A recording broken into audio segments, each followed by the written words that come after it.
In this episode, I sculpt with polymer clay for the very first time, here on Kapow-der.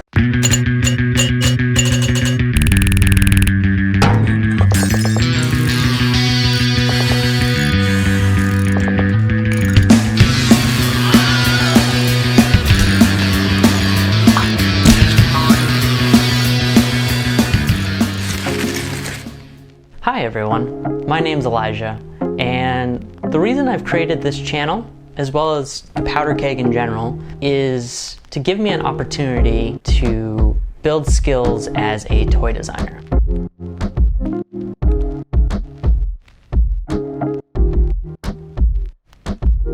It's a direction I've always wanted to go, but it's been more recent that I've come to terms with the fact that a lot of those skills are something I still need to develop to be ready for that industry. And so this channel and the videos and the projects I'll be doing on this channel are all in service to developing those skills and to becoming a better designer and just generally a better creator.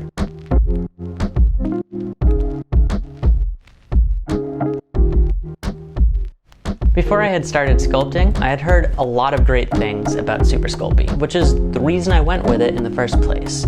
And those things still definitely hold true, but one thing that definitely surprised me was how much trouble I had with getting the level of detail I wanted with the piece. And some of that is probably just my inexperience, and definitely some of that relates back to the fact that it's just very easy to blend. And if you're gonna have something that's really easy to blend, it's not necessarily also going to be able to hold detail very well. That said, the entire piece itself, it all had a very consistent style to it, and it didn't end up inhibiting anything for me. But I'm definitely interested in trying some of the other clays that are out there, such as Monster Clay and Super Sculpey, Firm, as well as Epoxy-Sculpt. They all have different properties. There's a bunch of others out there as well.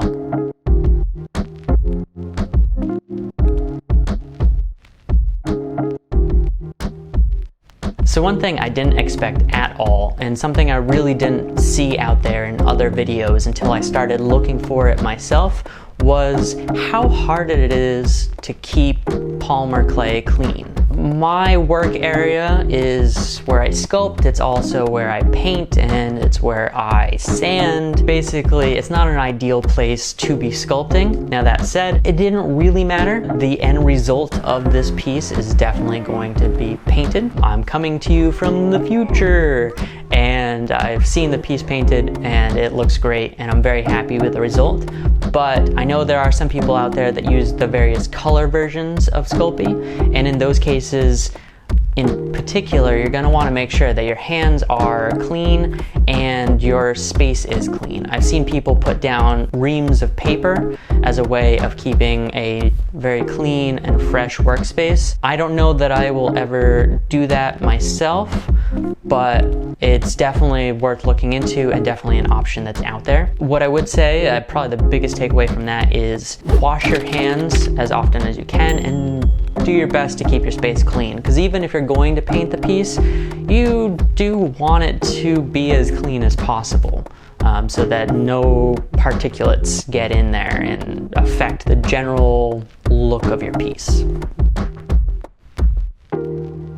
So as I mentioned, I've wanted to be a toy designer for a long time now, and I'd say for quite a while before I actually started sculpting, I wanted to start sculpting. The problem is my perfectionism, which I talked a little bit in my last video, and I will talk in many other videos as well. But the long story short of that is nothing I create is perfect. That's just not how creation works. And so for me to harp on that doesn't help anything. But another big part of that is just failing in general. I think for anyone, whether you're a creative type or really anyone trying to learn a new skill, there's an initial point where you're just going to suck. And you have to learn to be okay with that. And it's terrifying, and that in itself sucks. It sucks to suck, if that makes sense.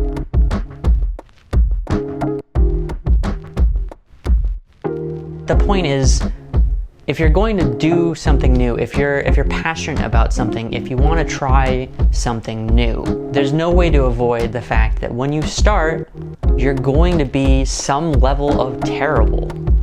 And that's all there is to it.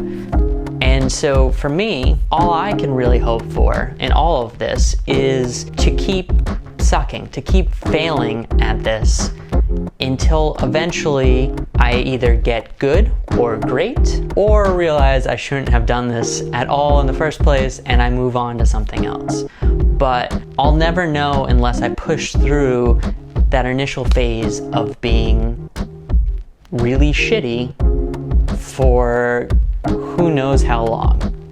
And I know that's not just true for me, it's true for the majority of people out there, is that you need to be able to work past the fact that you're going to be terrible at this for a while, but if you really care about it and you work past that phase, that natural, normal phase of failure, there's a good chance that you'll at least be able to become someone that's good at something.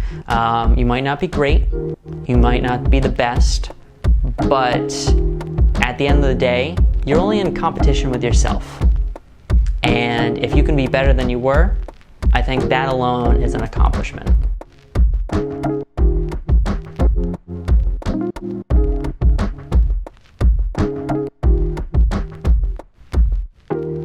Some general takeaways from this project.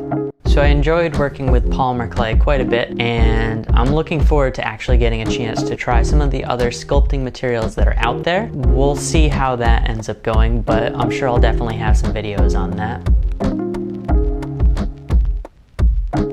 I realized kind of after the fact how much I was dragging my feet, and that trepidation, it's a natural part of creation, but it's something that you need to get over to get past it.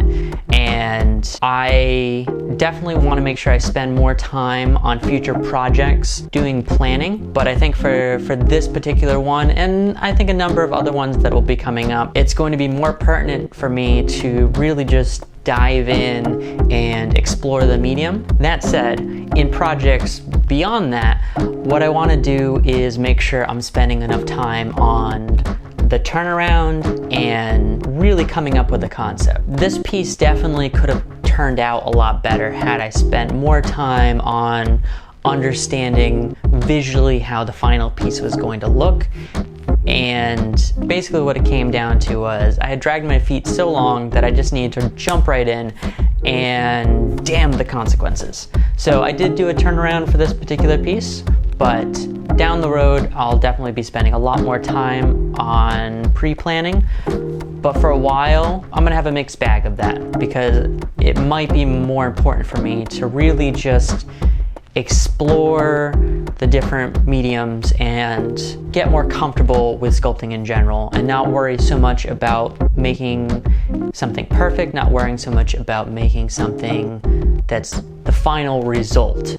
Rather, more of my time and my effort should be spent on learning and building up skills. I know I can spend forever working on something and eventually it'll come closer and closer and closer to the perfection that I want, but I don't think that's going to serve me well. So another part of that is just get out there and try something. Sculpting, painting, say you want to play an instrument, it doesn't really matter. It's important that you just push past that part where you're going to fail a bunch and just do it. Just go out there and actually do something that you care about. Life is such a short thing, and for us not to spend time on things that we're passionate about because we're afraid that we're going to be bad at it, it's crazy. And I'm saying that as someone who very much has felt that way over and over again, but it's something that you and I both need to get over, because we're going to suck, but if we ever want to be good, we have to push past that point.